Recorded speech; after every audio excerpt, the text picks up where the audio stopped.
Hello, hello, hello. Welcome to another episode of the GSMC Wrestling Laureate Podcast, brought to you by the GSMC Sports Network. Hope you guys are having an amazing 4th of July day. Hope you guys are enjoying yourselves. Happy 4th of July. Hope you guys are staying safe.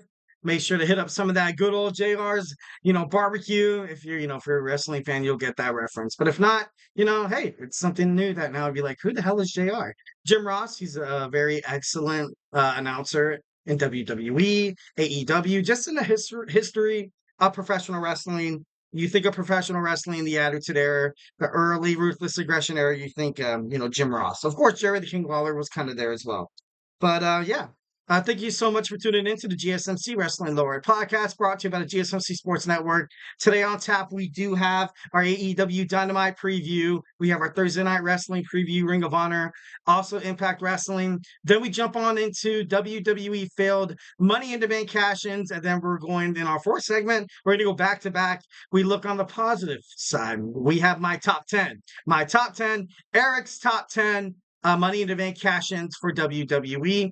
And lastly, our fifth and final segment every Thursday, we have our Thursday Superstar Spotlight. This time we are talking about the Scottish Warrior, Drew McIntyre. And is he going to be the next Mr. Money in the Bank? Honestly, it's still, very much, wide open. Could happen, maybe not, maybe. I think I'm 97% sure that it's going to happen.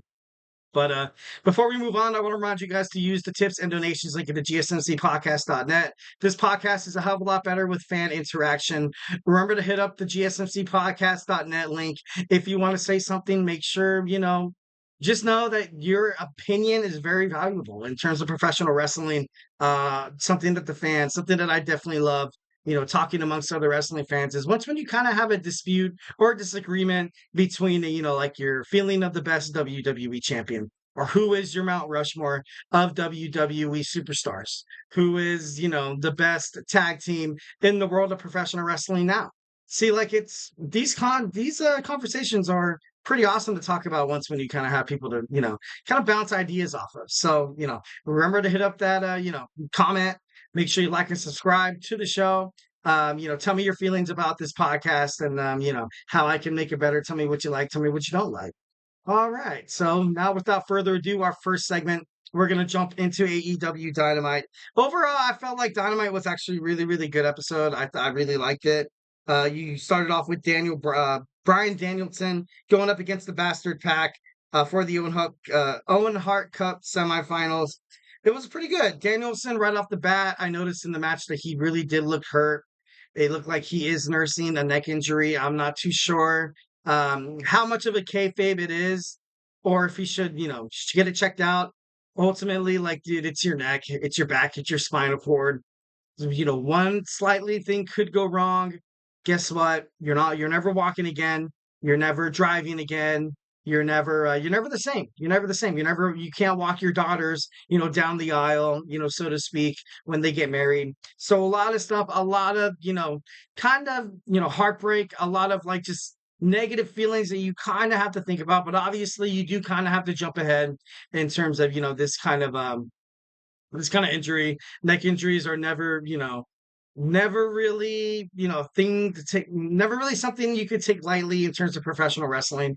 Obviously, you kind of had what happened with, not Damien. His name's not Damien. Oh, I can't believe I'm right. Droz, who, you had D'Lo Brown botch a move, and, Droz was basically paralyzed from the neck down. And dude, it's crazy. And this isn't Daniel Bryan's first, neck fusion kind of surgery. Perhaps maybe it could happen, maybe it doesn't. But overall, you got to take care of your overall health. It would be interesting to see who goes on to AEW Wembley Stadium All In to challenge AEW World Heavyweight Champions for a sure. All right, so Bryan Danielson, I told you guys I'm always going to do this. He was able to hit the crucifix for the 1, 2, 3. He moves on, defeats Pac. Next, we have Mark Briscoe come out. He's, very high on representing them boys still. Obviously, him and his brother Jay and Mark Briscoe still very much alive in terms of the professional wrestling kind of sector. People remember Mark's brother Jay for being, just phenomenal. He was just a phenomenal superstar phenomenal, like his brother. He's very likable within the backstage, within the locker room with other superstars and stuff like that. So it's kind of, he came out, he declared himself that he was going to fight for Team AEW at Blood and Guts. Kind of like a kind of, if you never heard of AEW Blood and Guts, it's kind of like NXT War Games. You have two cages lined up side by side, and then you're gonna have Team the Elite.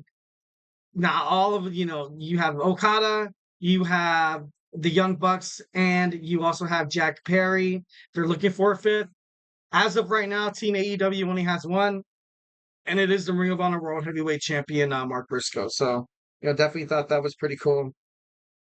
Kyle O'Reilly came out. Obviously, you saw Jack Perry attack the Ring of Honor World Heavyweight Champion, Mark Briscoe. Kyle O'Reilly had to come out and kind of, save his butt, so to speak. Then you had Okada come out and he basically rainmakered, Kyle O'Reilly, sending him down. Terrible, terrible, terrible. I like Okada.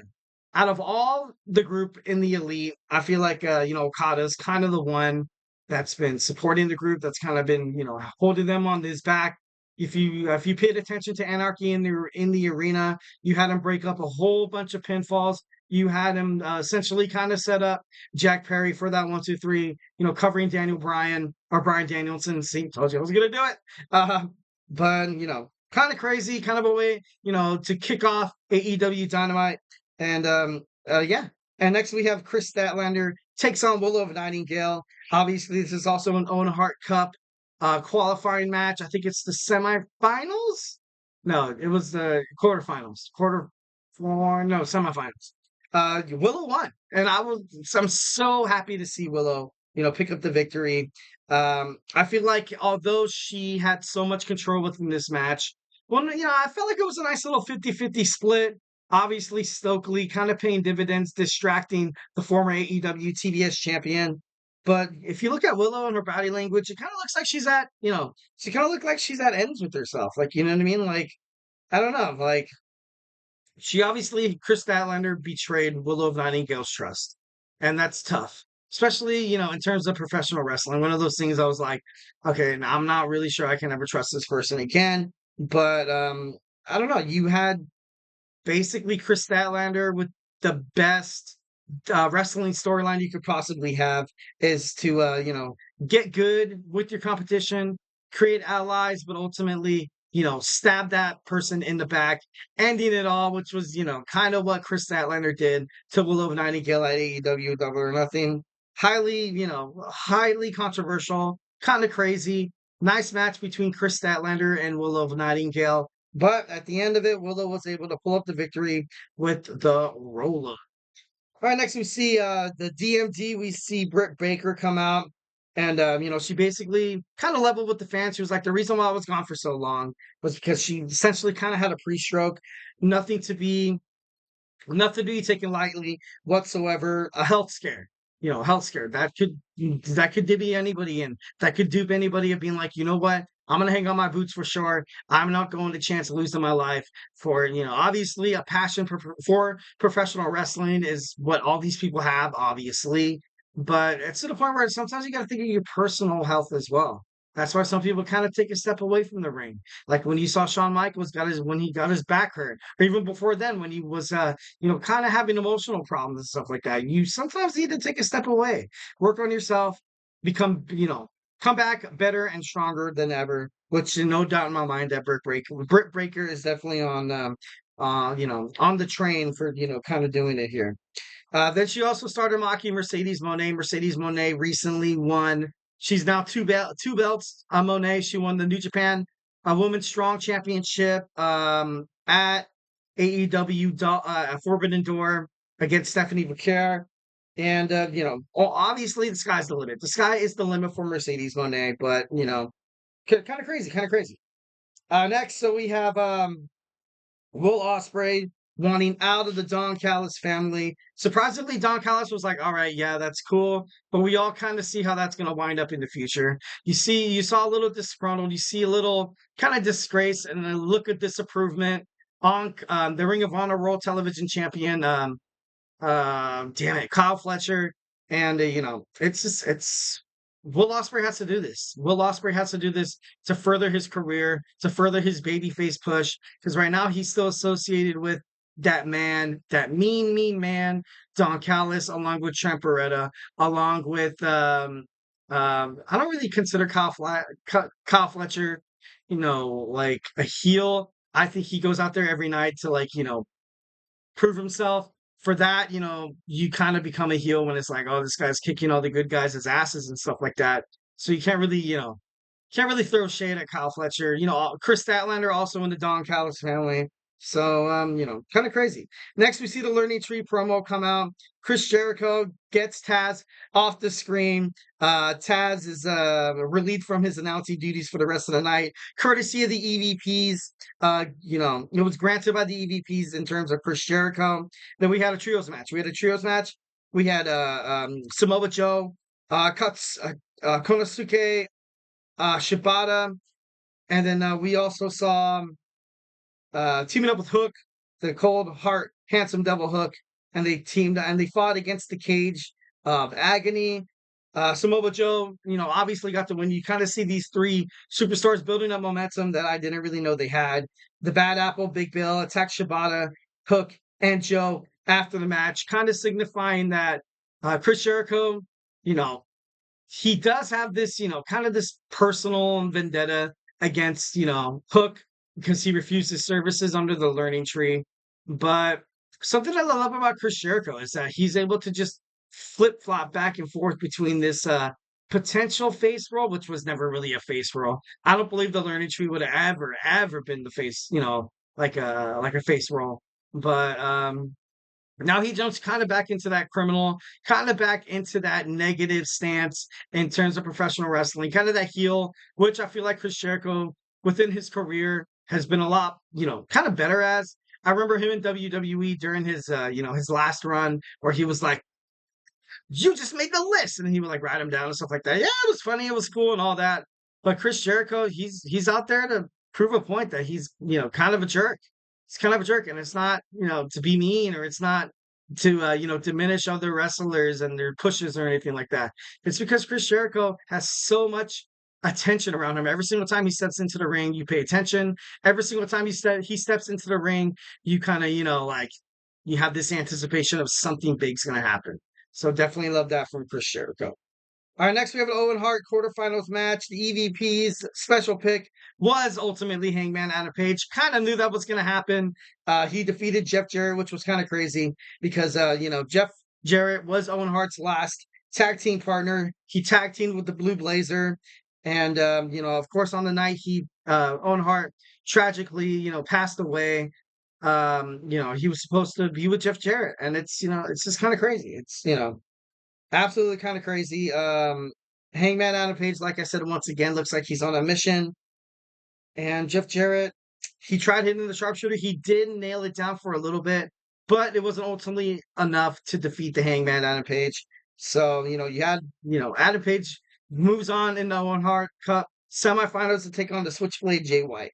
Next, we see Adam Page in the back talking to the EVPs, the Elite. And he doesn't want anything a part of them, which is, kind of cool because I thought they were going to be his fifth. I knew that it had to be somebody with EVP, kind of titles. It would have been Kenny Omega, but Kenny Omega was taken out by the Elite.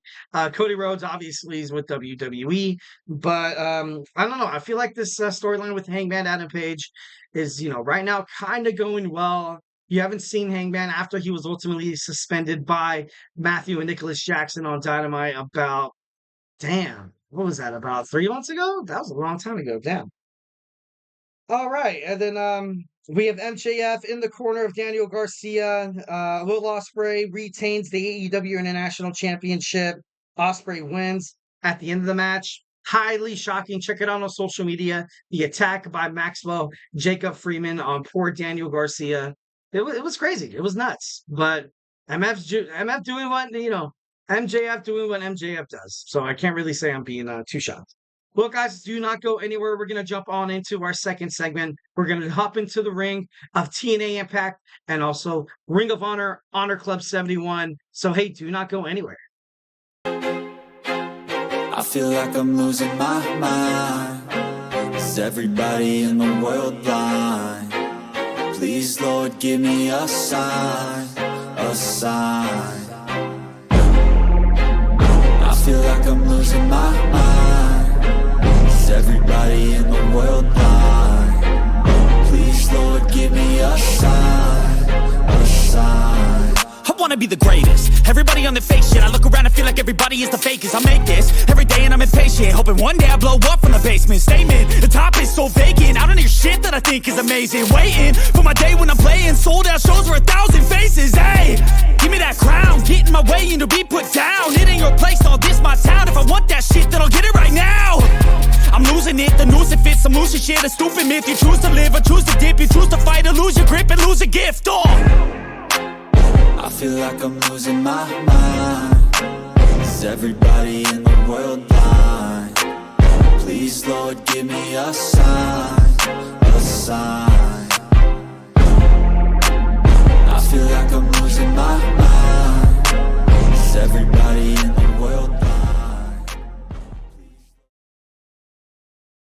And we are back with the GSMC Wrestling Laureate Podcast, brought to you by the GSMC Sports Network. Just to kind of reflect on what we talked about right quick. We talked about our AEW Dynamite preview. Make sure you check that out on YouTube, on the GSMC Wrestling Laureate podcast playlist, also on the GSMC Sports Network. Looking ahead, Thursday night wrestling preview, Impact Wrestling, Ring of Honor. So yeah, let's dig on into it. But before we move on, I want to remind you guys to use the tips and donations link at the gsmcpodcast.net. Shoot me your questions, comments, and concerns. Tell me what you like. Tell me what you don't like. Always remember to comment on this video, even once when it's published. It's, when all these videos are published, my segments and stuff like that. When I post shorts, make sure that you comment on that stuff. It's going to be pretty awesome. Here at the GSMC Sports Network, leave a positive review. We do love peace, love, and positivity 110%. Once again, the link is at the gsmcpodcast.net. Like, subscribe, follow the show, follow the network, be a part of this GSMC Sports bloodline. We have a bunch of sports podcasters that are very passionate about what they do, very enthusiastic, charismatic, and they could charm the pants off you if you give them a shot. So it's good. Make sure you give that a second gander there. All right, so we're going to start off with TNA Impact. We are on the road to Slammiversary. Last week, Nick Nemeth, Steve Macklin secured their spots in the six-man elimination match at Slammiversary. Tonight, we have Frankie Kazarian going up against Mike Santana, Joe Hendry, and Jake Something. Probably out of these four participants, the person the most that's getting probably the most attention in terms of social media and just wrestling media all over the globe is probably Joe Hendry. Joe Hendry is absolutely on fire. I cannot open anything on my Twitter, Instagram, Facebook, TikTok, and just have Joe Hendry video randomly pop up. Say his name, man. He appears. I believe in Joe Hendry. He's good. He's good. He's great inside the ring. He's great on the mic. He's like that baby face people can kind of get behind. So I see Frankie Kazarian defeating Mike Santana, although this would be huge. This would be absolutely insane if Mike Santana actually picks up this victory against Frankie Kazarian. But overall, I think I'm leaning toward a 55 to 45 chance of Frankie Kazarian moving on to Slammiversary in the Elimination Six-Man Championship match, or number one contenders match. Next, we have Joe Hendry against Jake Something. Jake Something is no one to kind of be overlooked here. He's kind of that. He kind of reminds me of that babyface. He reminds me of that babyface who never really got the push. So now he's a little kind of a little recluse. He was like, I don't really know where I stand really on the, on the TNA Impact roster. I don't know if I'm going to be, I don't know if people look at me as a good guy. I don't know if people, obviously professional wrestling kind of has this niche approach where this, he could be a bad guy. People turn from heels to faces, from faces to heels, in just a matter of months, in a matter of weeks. This could possibly happen. So should be interesting. Obviously, right now, Joe Hendry is the biggest face in terms of professional wrestling. Next, we have Spitfire's Danny Luna going against Spitfire's Jody Threat. It's kind of crazy. Is this the end of Spitfire? There were once TNA Knockouts World Tag Team Champions. Obviously, that is, obviously not enough. They seem like they are, kind of are at ends with each other. But ultimately, this very much could be the reason why these two superstars split. But this could also be a good reason for them to kind of test each other and become closer together. Like, who knows? A lot of possibilities. But this is a tag team in the TNA Knockouts division that I really, really, really feel like, especially with the TNA, the tag team division, forget the knockouts, just the tag team division in and itself, you still need superstars to participate in tag team matches. And splitting up Spitfire right now, especially with everything going down with Queen Aminata and MIT, and it just doesn't seem, and Red Velvet, it just doesn't seem practical. Doesn't seem practical to kind of make this move. So I can see these two sticking together at the end of the night. All right. Next we have two of TNA's hottest X Division players collide tonight. One half of the Rascals, Trey Miguel, takes on Leon Slater. So, Leon Slater, I really like. I feel like he's kind of like the Javon Evans of, WWE NXT. Now you kind of have, you have one of the hottest, youngest X Division players in the world right now with Leon Slater going to defend himself against, Trey Miguel, obviously a veteran on the TNA Impact, kind of roster there. But I don't know. Yeah, it should be pretty interesting. Also, just kind of reiterate, we do have a Slammiversary coming up soon. Right now, you don't really have anybody in the X division besides Mustafa Ali that, can hold the title, be that face. I can't really mention anyone to defeat Mustafa Ali. Maybe somebody from WWE NXT comes in, or from the NWA, the National Wrestling Alliance, come in and try to dethrone Mustafa Ali. It's up in the air. Definitely 1,010% up in the air. But right now, he just seems unstoppable. The X Division champion, Mustafa Ali, is absolutely unstoppable. All right, and lastly, we're going to have the System. The System obviously runs TNA. But we have Eddie and Alicia Edwards to take on Matt Hardy and Rebecca Hardy. Two couples going at an intergender match.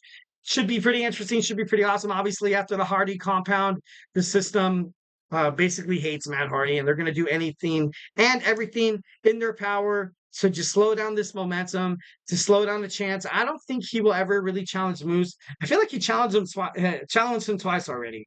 But, like I said, anything can happen. Should be interesting. Should be crazy. Make sure you watch TNA Impact on Access TV. Also on a TNA Impact Plus. Should be pretty badass. All right, so we're going to move on to Ring of Honor's Honor Club 71. What's next for Athena? Billy Starks and Lexi, Nair. For MIT, you have both titles. A lot of teams are going after Athena. A lot of people are going after Billy Starks. But as of right now, MIT has both championships. And that's huge. That's huge, 1,010%. Because, God only knows when Lexi Nair finds her way into the wrestling, the TNA Knockout, no, the Ring of Honor Women's Division. So, kind of a coin toss. It's kind of crazy. My dyslexia strikes again. But anyways, moving on. We also have Lee Johnson, after defeating Alex Reynolds last week on TNA Impact, looks to build momentum. And Lee Johnson is definitely one of the more, I don't want to say that because that sounds kind of mean, kind of more of that, they're killing it, but it could be a potential bust, maybe. But Lee Johnson right now, he's on the right track. He's on the right track.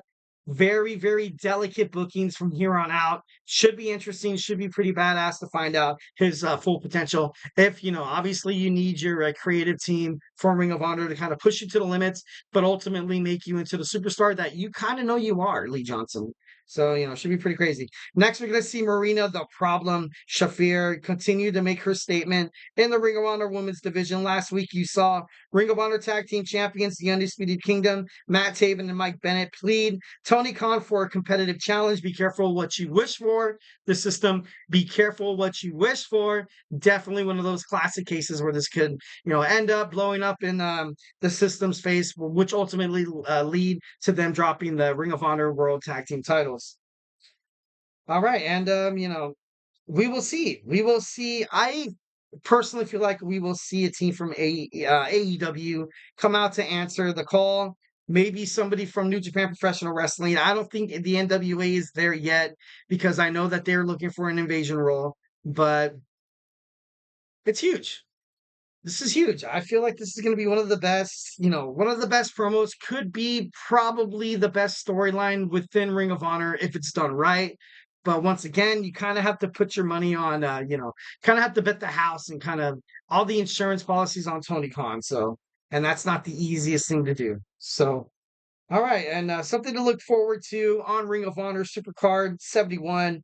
Make sure we check out Mark Briscoe, the Ring of Honor World Heavyweight Champion. Still has a lot of juice left in him. Nobody's been able to kind of take him down. Super awesome. Mark Briscoe is definitely one of the best Ring of Honor superstars on the roster, and it was a treat to see highlights against him. And one of my favorites on the Ring of Honor roster, the Ring of Honor World TV Champion,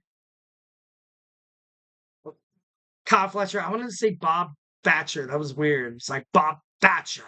Bob Thatcher. No, like that sounds like a make-up name. That's crazy. And last thing to kind of check up on is what's next? Speaking of Kyle Fletcher, what's next for Kyle Fletcher? A lot of stuff could be said that Kyle Fletcher wasn't ready for Mark Briscoe. He had limited time to kind of prepare. He kind of has his head a little consumed with Don Callis right now, which they're trying to subtly let Will Ospreay out, but I don't really. I'm not going to bank my money on Will Ospreay walking away from the Don Callis family, smooth or cleanly. So kind of crazy. Make sure you check out TNA Impact. Make sure you watch Ring of Honor Club live tonight. Check it out. 4th of July wrestling. Nothing like it. It's pretty badass. All right, guys, do not go anywhere. We're going to jump on into our third segment, filled Money in the Bank cash-ins when we return. So, hey, do not go anywhere. Looking for your daily fix of sports talk without having to pay for it? GSMC Sports Network is available on YouTube. Just search GSMC Sports Network. Get your fix of daily sports talk shows on YouTube, absolutely free. NFL, college football, NBA, MLB, MMA, UFC, fantasy football, and so much more. GSMC Sports Network has shows running all day long, with new sports shows starting every 2 hours. Just like on your favorite cable sports channel, except GSMC Sports Network is absolutely free. Just search GSMC Sports Network on YouTube to catch one of your new favorite shows, like the GSMC College Football Podcast, Chip Shot Football Podcast, Hoops and Heels Women's Sports Podcast, GSMC Basketball Podcast, and so many more. Check it out for yourself. GSMC Sports Network, now available on YouTube absolutely free. Search GSMC Sports Network on YouTube right now.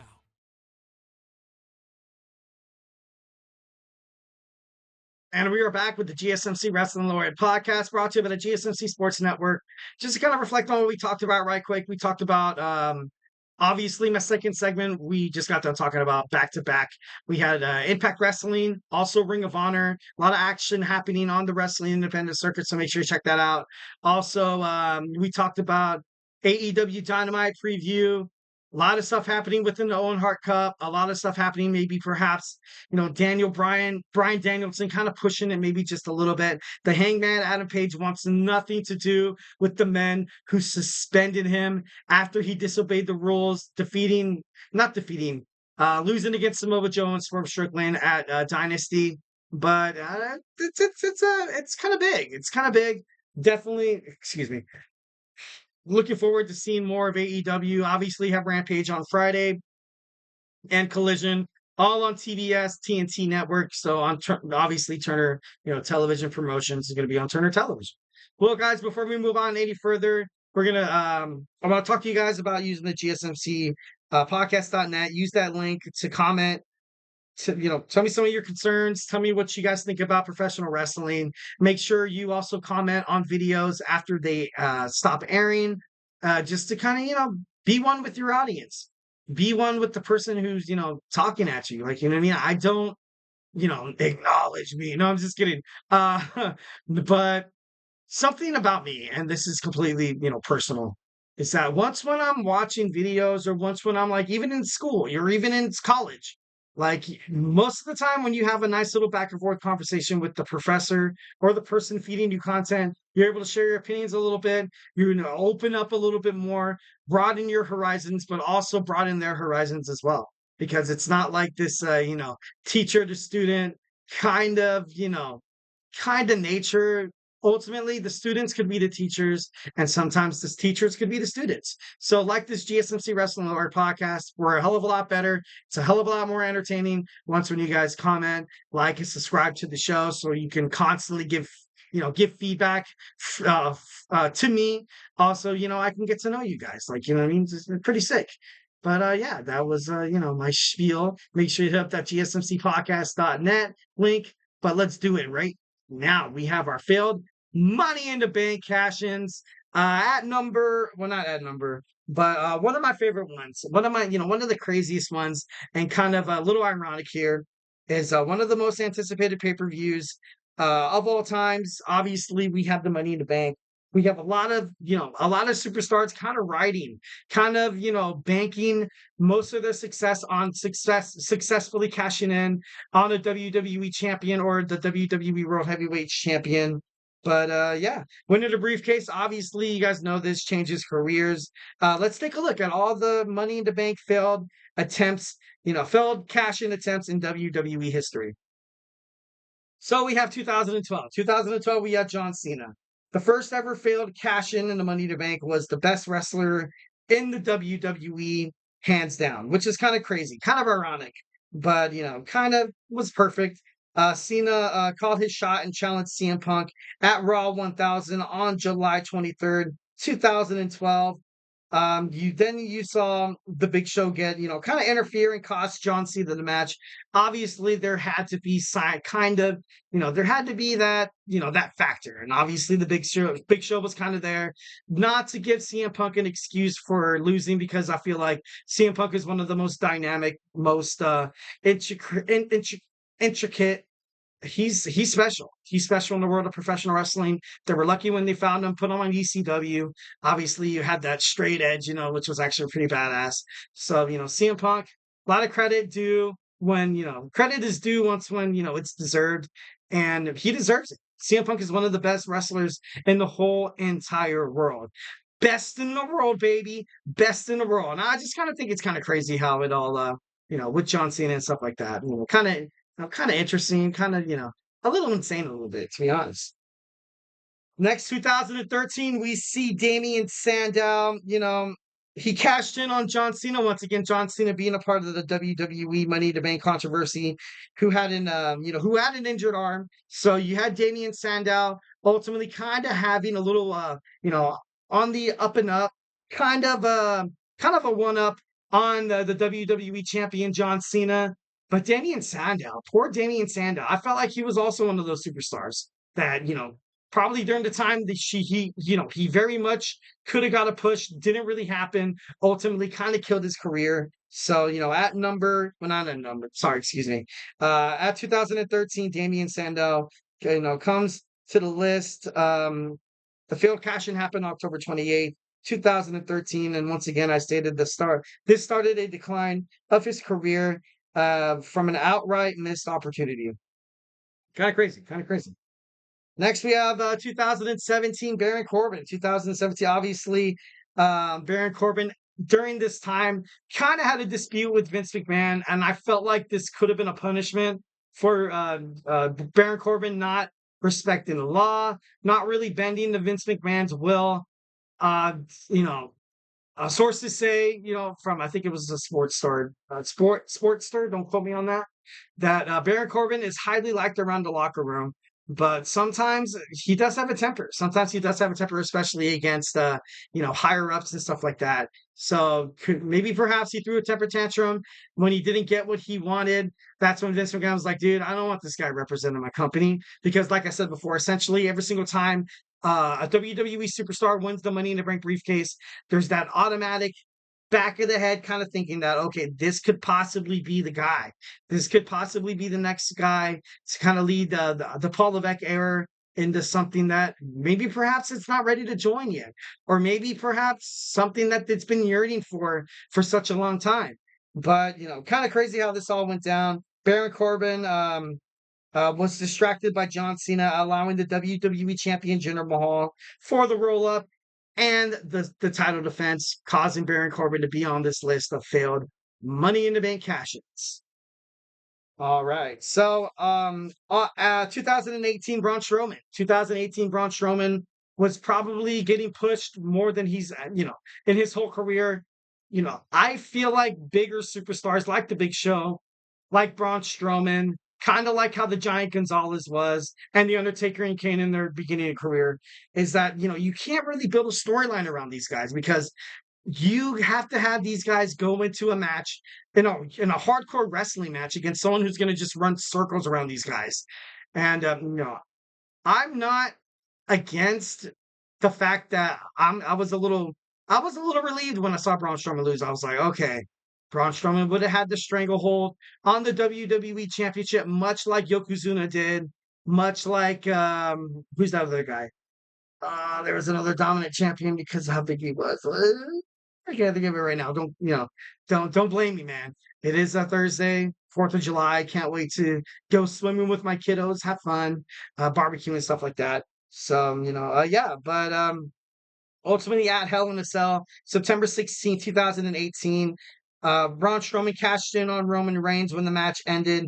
That's when Brock Lesnar interfered, causing a failed Money in the Bank cash-in nonetheless. So, kind of crazy, kind of sad to see it all kind of turn out like that. But it did.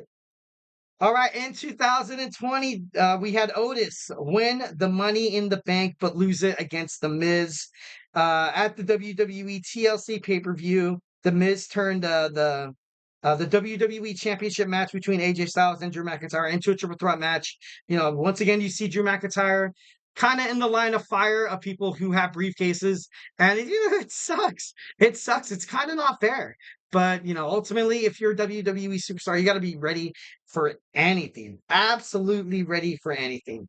This also had a huge deal because this kind of added to the point that I was, kind of thinking about. I knew ultimately that I didn't think Otis really deserved the Money in the Bank briefcase. I think it was an accident, 1,010%, and for WWE not to kind of lose the fans, because right now this was during the pandemic. They were doing the WWE Money in the Bank at WWE headquarters in Greenwich, Connecticut. This match couldn't have gone south. So that's why I felt like they were like, all right, now we have to make it seem like this was meant to be Otis this whole time. But it wasn't. It simply wasn't.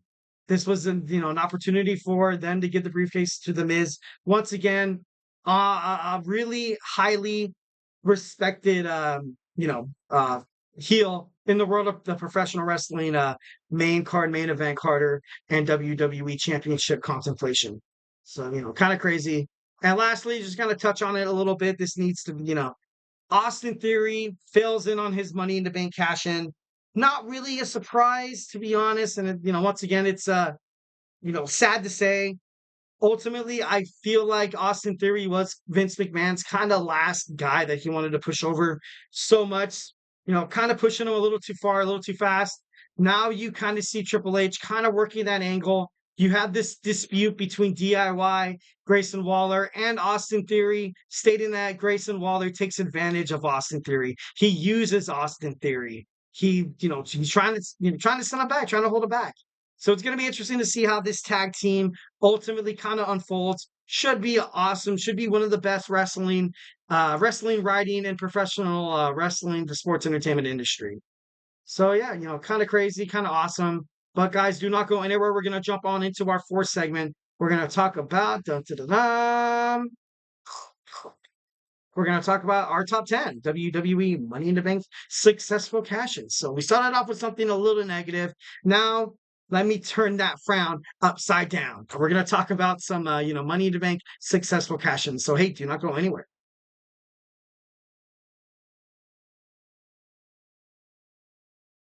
For the best and latest podcasts available anywhere, go to the podcast app on your cell phone and type in GSMC to access free content-rich podcasts on health and wellness, book reviews, sports, entertainment, relationships, social media, movies, technology, finance, and even weird news. Subscribe and download the GSMC Podcast Network's family of shows, available everywhere podcasts are found.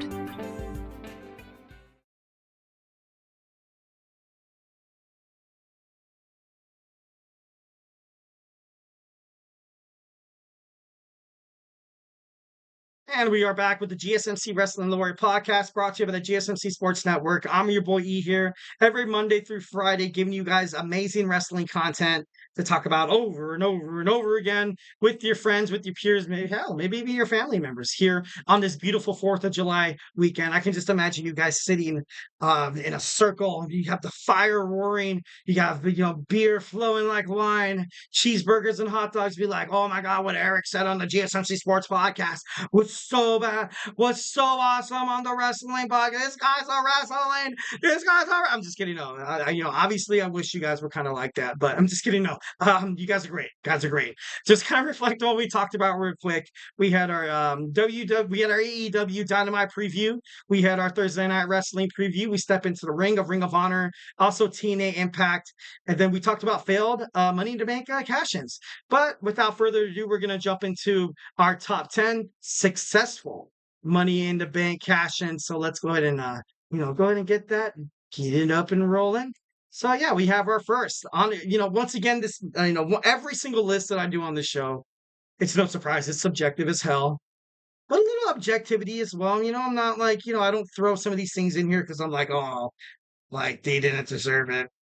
People on these top 10 lists, they deserve it. So at number 10, none other than Alexa Bliss. Missing Alexa Bliss on WWE TV. She cashed in on Nia Jax in 2018.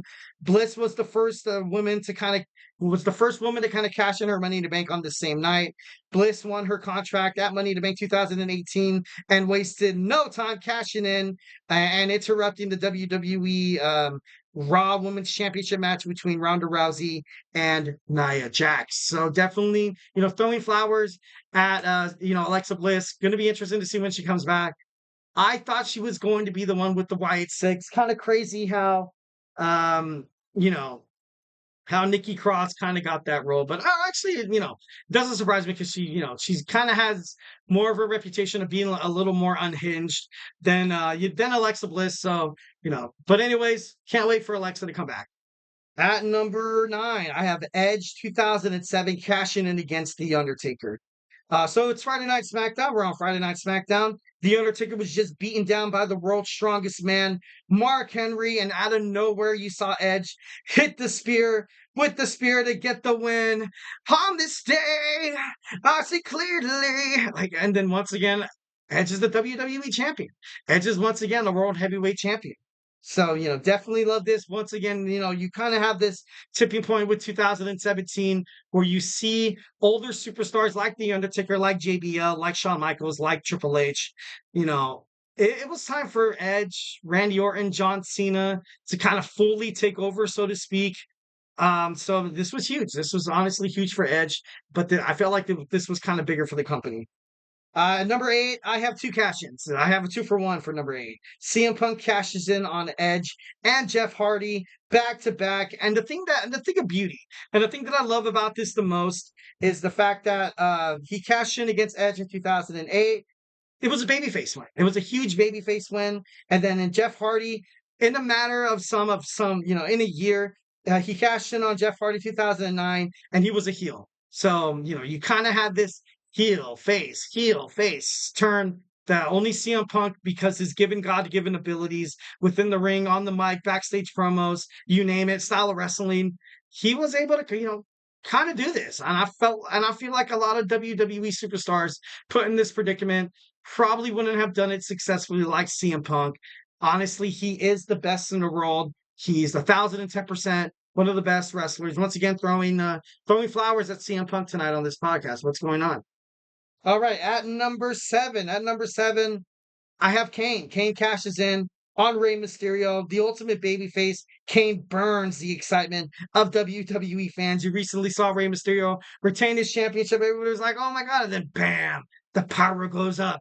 And I love you. Oh my God, it's Kane. He just won this thing. He just won this shiz, man. What is he doing? He comes out, super excited. Obviously, with the, you can see the excitement with the smile on his face. No, I'm just kidding. Kane was like walking up, he had the briefcase, and you can just see the eyes of Rey Mysterio being like, what the hell is about to happen? You're about to get chokeslammed and also tombstoned by Kane. Love this Money to Bank cash in. That is why it's on my list, because you have the ultimate babyface. The ultimate babyface with Rey Mysterio recently, retaining his championship. And then out of nowhere, you see Kane come out, and everybody knew that Rey Mysterio messed up. I'm just kidding. No, I'm just kidding. But, definitely one of my favorites. Loved watching it. Number 6, I have the lunatic fringe Dean Ambrose cashes in on Seth Rollins in 2016. You saw Seth Rollins betray the Shield in 2014. These two, dabbled in the past with feuds and feuds and feuds, kind of like a poetic justice, kind of like a, in your face, kind of Money in the Bank cash in. I felt like this was huge for Dean Ambrose. It was amazing. It was funny. It was cool. Obviously this was on the same night, he attacked his fellow brother in arms with the Shield. And once again, poetic justice. It's kind of crazy how it happens within the world of professional wrestling. But Dean Ambrose, definitely one of my main missed WWE superstars. Hope he makes it back once. But he's doing good on Dynamite. He's doing good on AEW. He's doing good in New Japan Professional Wrestling. He's doing good traveling all over the world, traveling, wrestling, travel ball, kind of, so to speak. I used to play baseball in high school, and doing the whole travel ball thing was crazy. But, that's just how it is. Number 5, I have Bayley. Bayley cashed in on Charlotte Flair.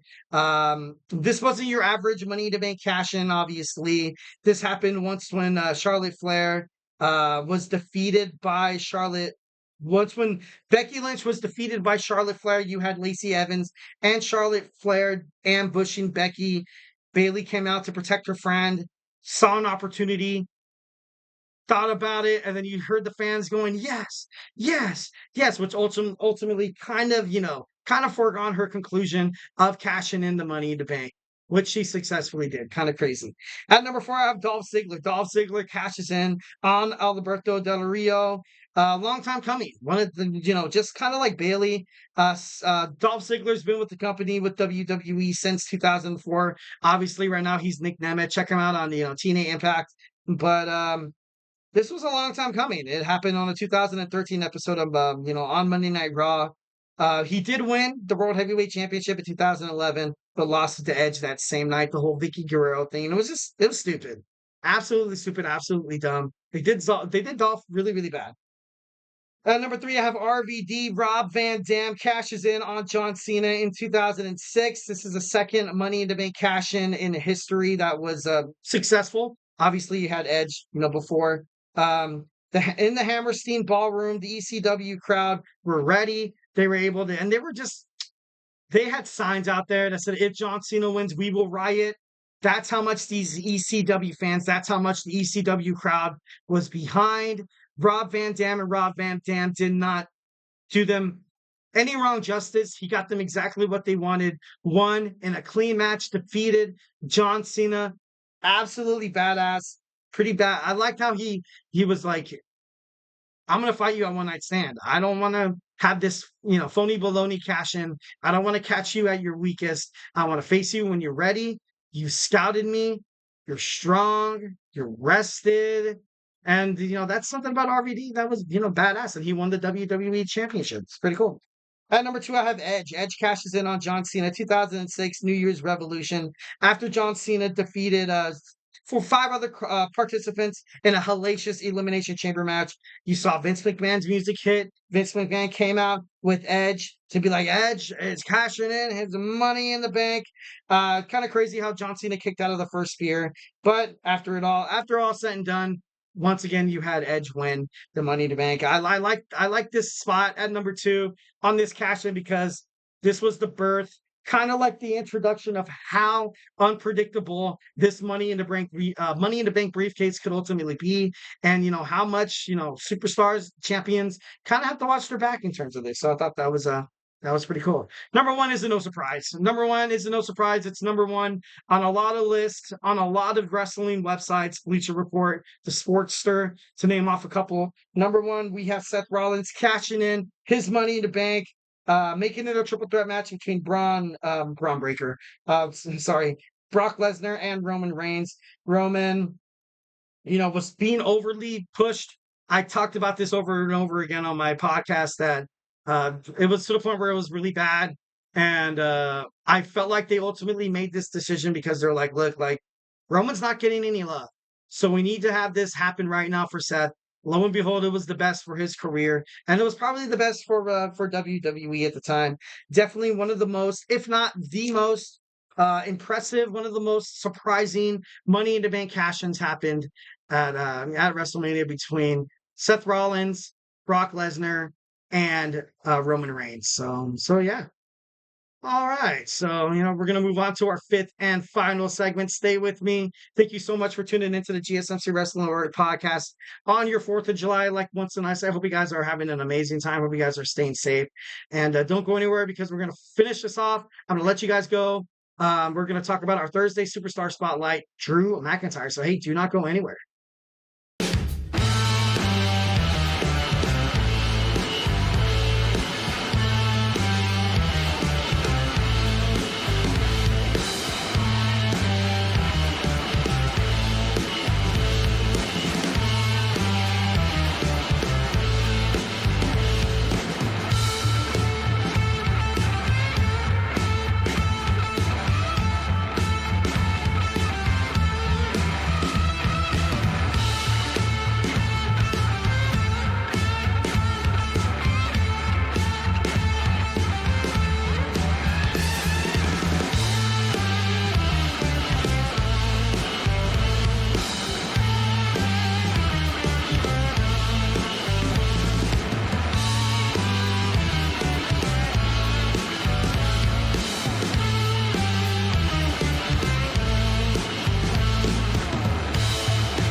And we are back with the GSMC Wrestling Laureate Podcast, brought to you by the GSMC Sports Network. Just kind of reflect on what we talked about. We had our AEW Dynamite preview. We had our Thursday Night Wrestling preview, Ring of Honor, TNA Impact happening tonight. We had WWE failed Money in the Bank cash-ins, and we also had my top 10 successful WWE cash-ins. And without further ado, we're going to introduce our fifth and final segment, and I will let you guys enjoy your holiday.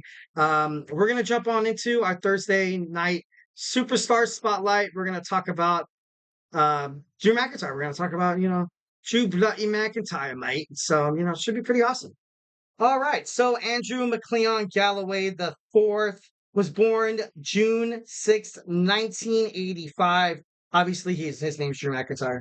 Drew McIntyre is a Scottish pro wrestler. He began his career in 2001. In the UK, he signed a developmental contract with WWE in 2007, fought much like all the other successful wrestlers, much like you saw Roman Reigns, Seth Rollins, Brock Lesnar. You saw them signing developmental contracts with OVW, the Ohio Valley Wrestling, also the FCW, the Florida Championship Wrestling. He was under the Chosen One. So when Drew McIntyre debuted to the WWE, he was something that was kind of out of this world, heavily pushed by Vince McMahon. Once again, not really the best way of tuning in or kind of becoming somebody who eventually becomes the most successful WWE champion of all time. Obviously, I love Drew McIntyre because he had so much pressure put on him. He had so much pressure because you had the pandemic happen. They were desperately searching for a light. They were desperately searching for a WWE participant who could kind of hang with this kind of insecurity. It's kind of like this because of this unprecedented sickness that was traveling global. It was a global phenomenon, the COVID-19 pandemic. And Drew McIntyre was given he was ultimately given the chance to kind of shine, to prove that he could hold the company on his own. And he did really freaking well. Did really well. I feel like he deserves another push. it's derailed once again because CM Punk feuding with him. I honestly did not want to see him feud with CM Punk. The way that it's unfolding right now, between him and Punk, it's working. I get it. It's cool and all. But maybe it might be my soft spot for Drew McIntyre. Maybe it might be my ability to kind of see through the BS. And I was like, dude, this guy needs to have a championship on him. I would love the World Heavyweight Championship on this guy more than Damian Priest. But obviously that wasn't a Triple H decision of giving Priest the money in the bank, kind of briefcase here. I think during that time it was still under Vince McMahon and stuff like that. But Drew McIntyre, he deserves to, he kind of deserves a lot, but this guy's a superstar internationally. And it's crazy how many wrestling promotions we're going to get into it right now.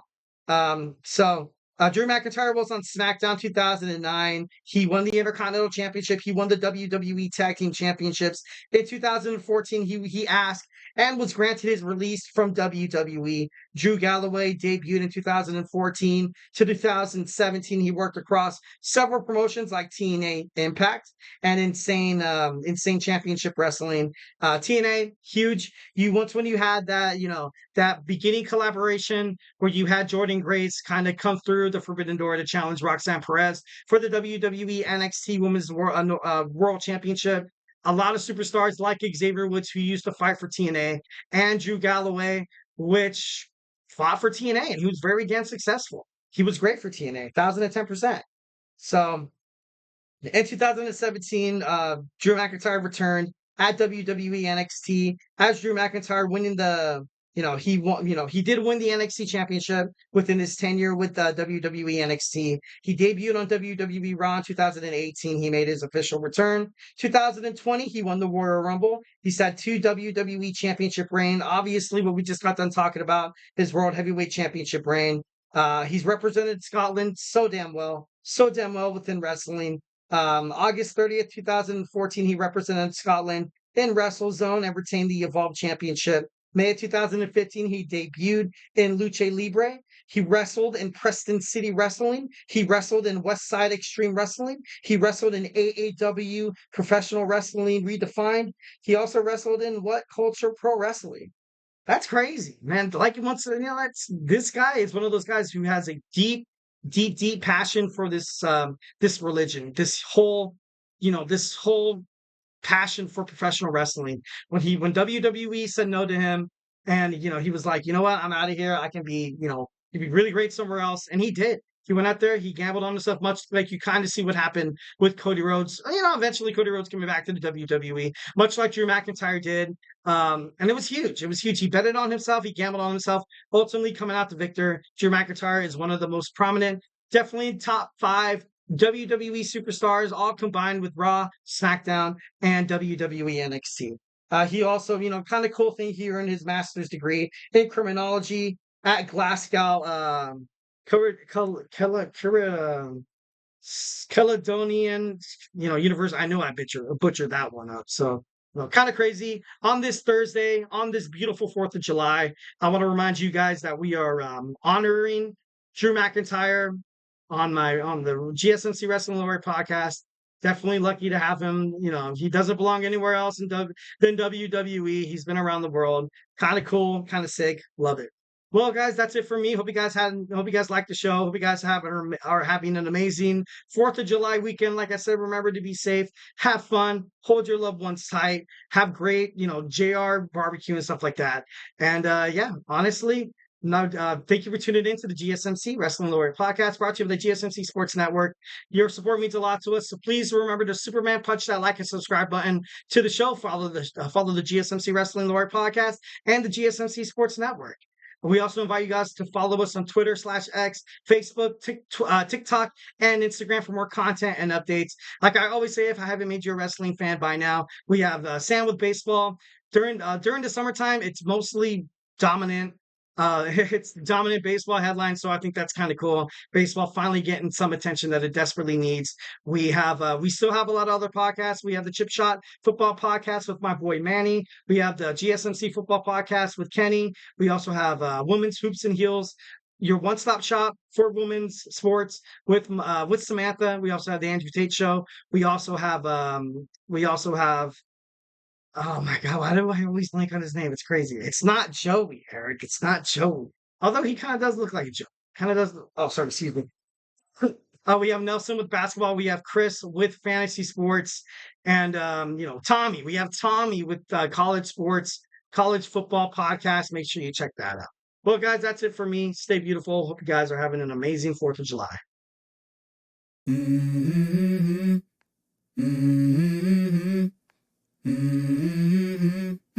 Mm-hmm. Let's go.